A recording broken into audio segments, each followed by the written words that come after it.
Bonjour à tous et toutes, une petite vidéo pour vous expliquer pourquoi je ne fais pas du trading live, puisque c'est une question qui me revient fréquemment, de manière tout à fait normale ou parfois de manière agressive, par des personnes qui pensent que je ne trade pas, que je trade en compte démo, etc. etc. On a d'ailleurs un exemple typique que je voulais vous montrer, que j'ai reçu aujourd'hui sur YouTube, de la part de Quasar, dont je fais un good morning trading, l'analyse du matin classique, et il me dit toujours pas de trading live, 3 petits points, tout est dit avec un petit smiley, ça veut dire que bon, tu es un arnaqueur, tu ne traites pas, etc., etc. Je prends le temps de lui expliquer une des raisons, hein, je traite pendant ce temps-là, donc ça va vite. Les raisons, c'est très simple, hein, pourquoi je ne traite pas en live, parce que comme vous pouvez le voir, là vous avez l'intégralité de mon interface de trading sous les yeux, et comme vous pouvez le voir, et comme vous le savez, et comme tout le monde le sait maintenant depuis à peu près 2004 que je trade les futurs, et depuis 2011 j'ai rajouté les CFD. Donc là sur mon écran principal de trading, vous avez donc que des graphiques futurs. Vous avez ici le carnet d'ordre futur, mon outil de passation d'ordre sur futur, donc les cours en direct. Et là ici c'est le carnet d'ordre sur CFD, puisque je traite les CFD à risque limité en complément, mais en utilisant le graphique des futurs.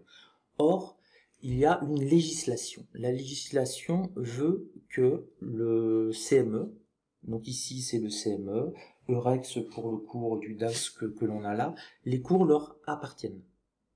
Ça leur appartient. Donc, si on diffuse du live en direct avec des cours futurs, c'est ce que j'utilise, vous voyez, il n'y a que des graphiques futurs, je risque une amende d'environ 1 million de dollars.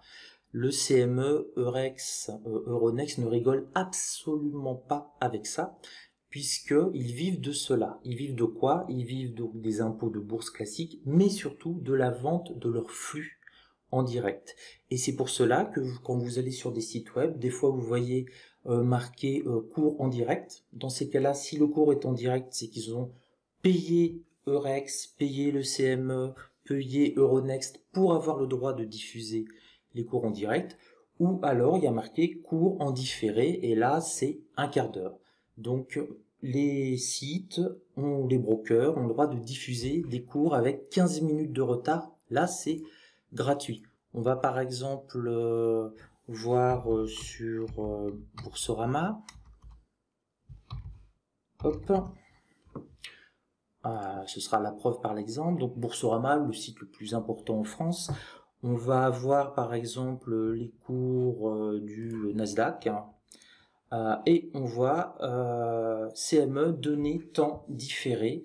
Le dernier cours que donne Boursorama est à 20h45 et là il est 20h59. Donc on a bien les 15 minutes de différé, j'allais dire totalement réglementaire. Voilà, c'est la loi. Il faut savoir qu'un broker futur paye plusieurs centaines de milliers d'euros, voire millions d'euros, le droit de diffuser à leurs clients les cours des futurs. Donc ça, c'est la première raison. J'ai pas envie de me prendre une amende du CME, de l'Eurex ou l'Euronext parce que je fais le cacou à diffuser en direct des cours des futurs. La deuxième raison, que j'ai déjà répété des milliers de fois, c'est que la diffusion de cours en direct et le trading de cours en direct, c'est apparenté à un conseil en investissement financier, qui est une profession réglementée, c'est ce qu'on appelle CIF, par l'AMF. J'ai été CIF pendant 2 ans, donc je connais bien la problématique. C'est tout simplement interdit, ce sera apparenté à un conseil en investissement financier. Et puis la troisième raison, au-delà même que je veux pas me taper une amende et que je veux respecter la loi, la troisième raison, c'est que toutes les personnes qui me demandent de me voir trader entre guillemets en live, c'est uniquement pour me reproduire. Donc voilà, je tiens à signaler que je ne suis pas non plus un animal en cage ou un singe à qui on peut faire tous les tours que l'on veut. Alors, on va me dire qu'il y a du copy trading qui existe sur certains sites, etc.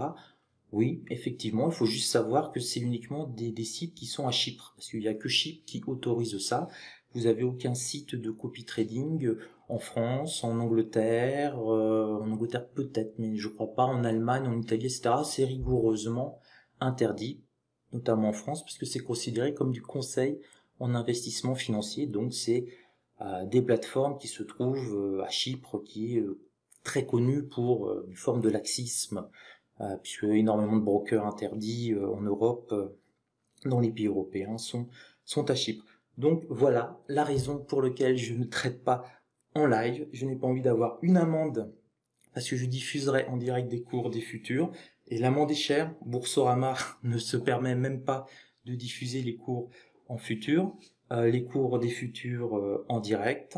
2, c'est du conseil en investissement financier, c'est une profession réglementée et l'exercice illégal d'une profession réglementée, ça coûte extrêmement cher. Et 3, quand je trade tranquillement chez moi.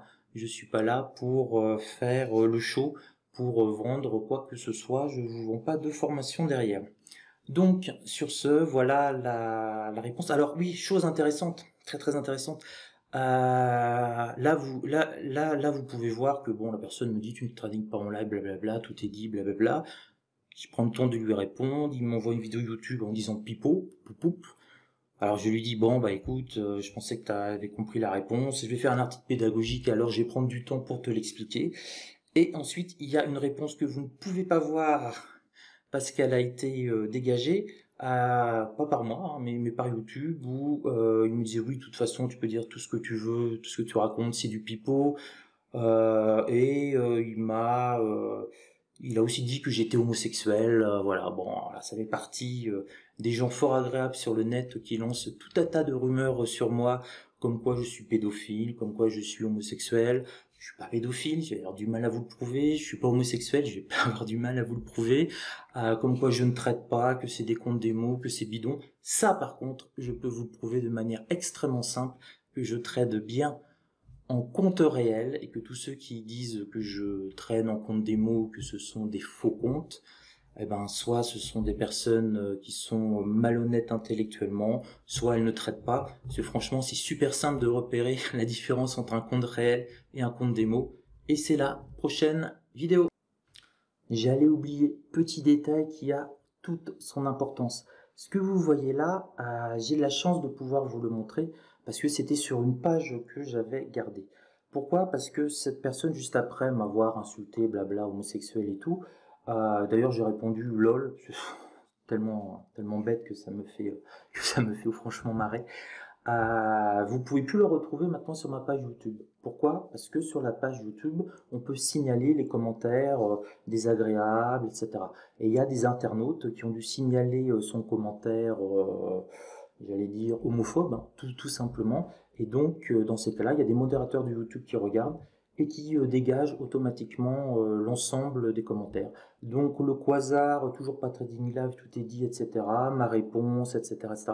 Vous pouvez pas le trouver sous ma vidéo, tout simplement parce que c'est YouTube qui fait le ménage et qui signale